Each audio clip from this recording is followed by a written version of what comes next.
I recently realized that even though I have studied Chinese language and history in university, I am not quite familiar with Chinese cinematic history. I have watched quite a lot of Chinese movies in my life, but they were mostly movies belonging to the comedy or martial arts genre. So I thought, why not start a series in which I watch and review some of the more famous Chinese movies of the last 100 years or so. Sharing this experience with the world might get others also interested into diving into the vast and quite interesting world of Chinese films. I would say there's no better place to start than the golden age of Chinese cinema and the silent movie era of the 20s and 30s. One of the greatest icons of that period was, without a doubt, Ruan Lingyu. An actress who through her early passing not only was recognized as one of the greats, but also as one of the most tragic figures of Chinese cinema. One of her most famous performances was in the movie The Goddess, produced by the famous Lianhua Film Company in Shanghai and directed by Wu Yonggang. It became one of the defining movies of its era and represents a trend in movies to create, explore and produce a critical look at the establishment and society itself. So, without any further ado, let's dive right into 1934's The Goddess.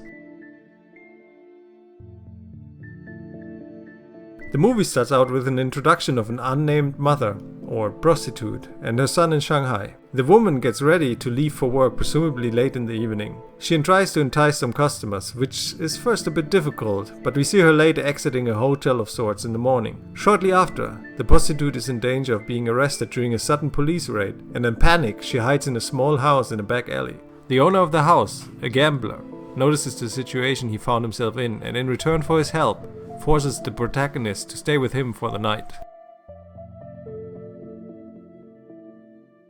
Later, not being able to forget about her, even to the point of seeing her in his mind's eye, he confronts her and essentially forces her to marry him.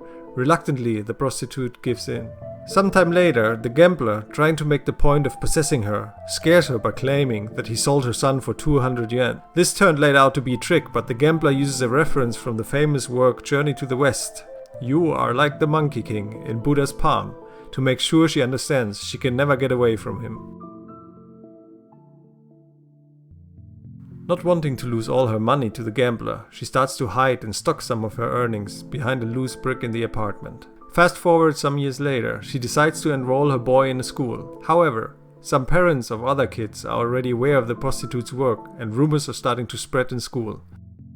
Following this, the principal of the school makes his way to the prostitute's home to find out the truth. Under the threat of her boy being expelled, she pleads with the principal to not let her fate influence her boy and not let her work ruin his innocent life.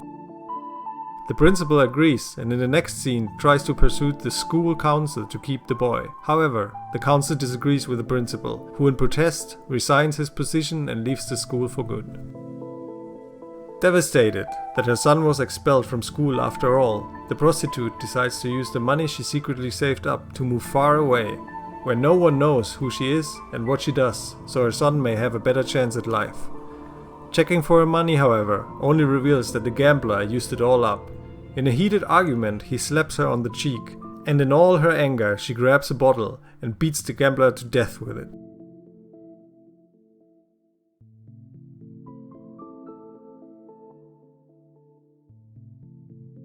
The prostitute is sentenced to a long prison sentence and is desperately calling out for her child from the cell. Suddenly, the principal pays her a visit and he promises to take care of her son for her. As a final wish for the welfare of her son, she demands that when her son is old enough, the principal shall tell him that his mother is dead, so he may never know her true fate. The film ends with the mother staring at the wall of her prison cell and in her mind's eye seeing the happy face of her son.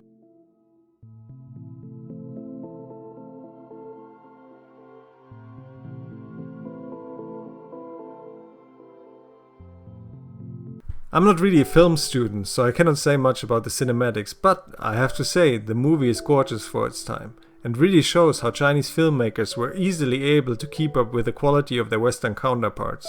The movie marks a time in which leftist progressive thought were more and more infused into media, and it especially represents important leftist and social progressive issues. The struggle of the prostitute and her position in society is a great representation of Shanghai in the 1930s, and addresses many of the issues that people experienced on a daily basis. It not only touches onto issues that women went through in the professional life as prostitutes, but also as spouses and the social roles between men and women. I also get the feeling that the movie deliberately chose not to offer any solutions or satisfying conclusions, since the social changes needed for people such as the prostitutes are far from being fulfilled. Social ballasts, such as professional background having an influence on one's children and may endanger the school's reputation, are still wide-ranging issues.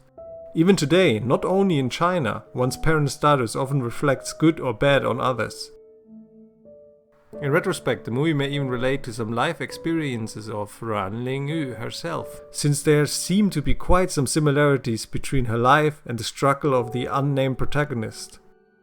Personally, I also want to point out that the movie does an excellent job at portraying the prostitute in the most humane way possible. It underlines the importance to understand that sex workers are ordinary people too, loving mothers, sisters and daughters, who are often forced to go through much more hardship than many other people, just because of the profession they found themselves in. To sum up, I think this movie is a perfect introduction to what is sometimes referred to as the first golden age of Chinese cinema. It is a high-quality progressive story which characterizes a substantial amount of movies of its time. Thank you for watching. This was the first episode of a series that I'm planning. If you have any questions, any feedback, any requests, just post them down in the comment section. Until next time.